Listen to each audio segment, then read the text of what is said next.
Hello, everybody. Aaron Portstein here. Allison Lucan with The Athletic. We're here in Nationwide Arena where tonight the Blue Jackets lost to the Anaheim Ducks 2-1. Correct.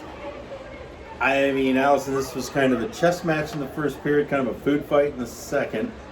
I feel like the Blue Jackets kind of got it back together again in the third, had chances but couldn't quite get there. Yes.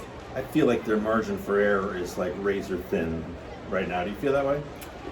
I mean, I get why you're saying it. I think that, Seth Jones said to us after, no matter what your margin is, you make big mistakes. Yeah. And if you can't respond, that's what's going to cost you just as much. Yeah. And so they give up a shorthanded goal. Puck kicks off the linesman's leg or skate. I got to look at it. And it immediately puts Werenski back on a 2-on-1 shorthanded, defending a 2-on-1, and the Ducks score. Yes. And then maybe, what was it, a couple of minutes Just later. about 2, I think. Not even. Less than 2 minutes later. 1:53. Now they got a 3-on-1 essentially. Jones rushing back into the play to kind of make it a 3-on-2 there at the end. But Cam Fowler picks up the loose scraps. Nothing against Corpusalo, did his job on that. He's outnumbered, He makes obviously. the first stop. Makes the initial stop, not an easy one.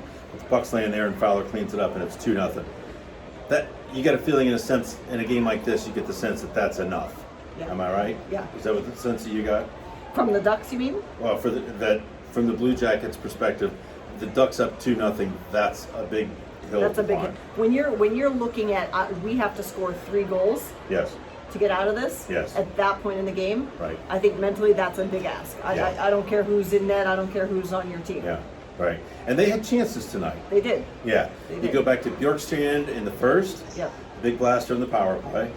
I think if Seth Jones had 2, he was on. They had a 3-on-1 in their own right. The Blue Jackets. Yeah. Miller makes the save. A poke check of Seth Jones takes the puck off his stick. Short-handed. And then Jones rips one off the far post off the face-off. The chances are there. Are you okay with this team's offensive approach given the chances that they're creating? Is it just a matter of time before 1 goal becomes 2 or 2 becomes 3? I mean, I do think it's a matter of time, yes. However, I didn't love their shot selection tonight. I have no issue with saying we're going to fire into traffic and clean up on the rebounds. But then you got to make sure someone's down there to clean up on the rebounds and not take every shot from above the top of the circles. I think that they did have some grade A chances. Listen, there are people on this team who can score. Yes. Who have scored independent of anyone who has or has not been on this team in previous years. Right.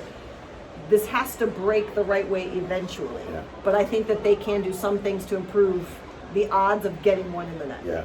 And the people we talked about, Bjorkstrand, he can score. Seth Jones with 2 prime chances, he could score. Yes. Cam Atkinson had some clean looks at the net tonight. Texier. Yep. That's a guy that's probably going to score in his career. Blue Jackets go tonight to Carolina.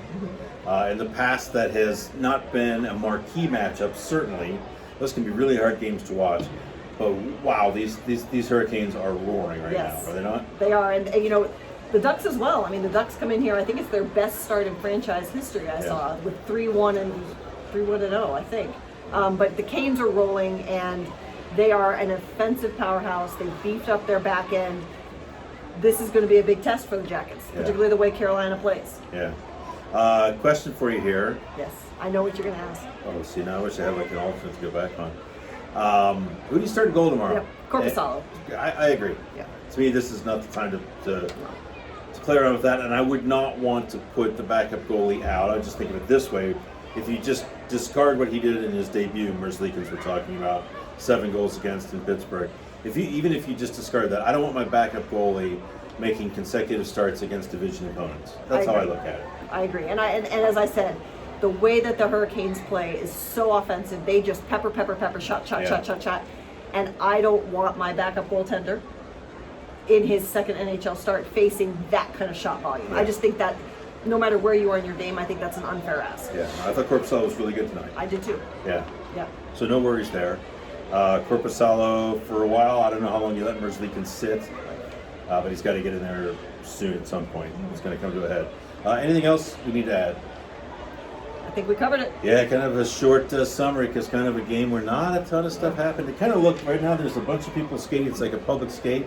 It looked like this for large stretches of the game. Just lots of skating. Lots of skating. And then we were grumbling back and forth. Maybe I was grumbling more.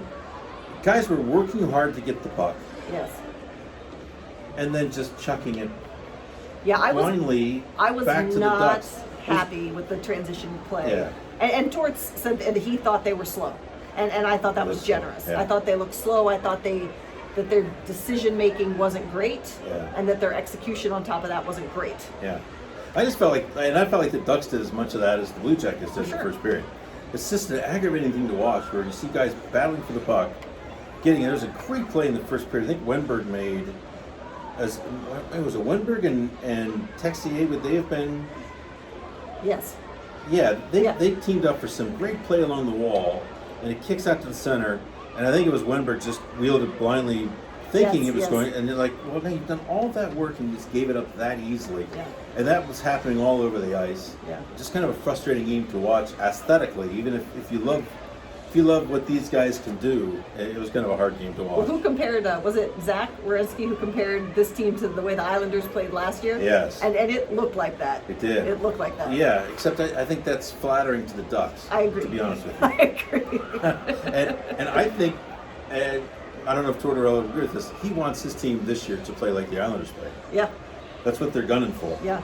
And they're not there yet, clearly. Yeah. And So. that's why that transition game I'm watching really closely, because you have to stop the opponent, but then you got to get that puck going the other way. Right. Successfully. Yeah, and I got to look at this, but I think part of the response to the 1-0 shorthanded goal was a strong desire to get the equalizer. Yes. And in that strong desire to get the equalizer, they opened themselves up the other direction, Yep. which is part of stay patient, of course. Yep. So, Yep. anyways, 2-1 Anaheim, Blue Jackets tomorrow night in Raleigh, and we will talk to you next week.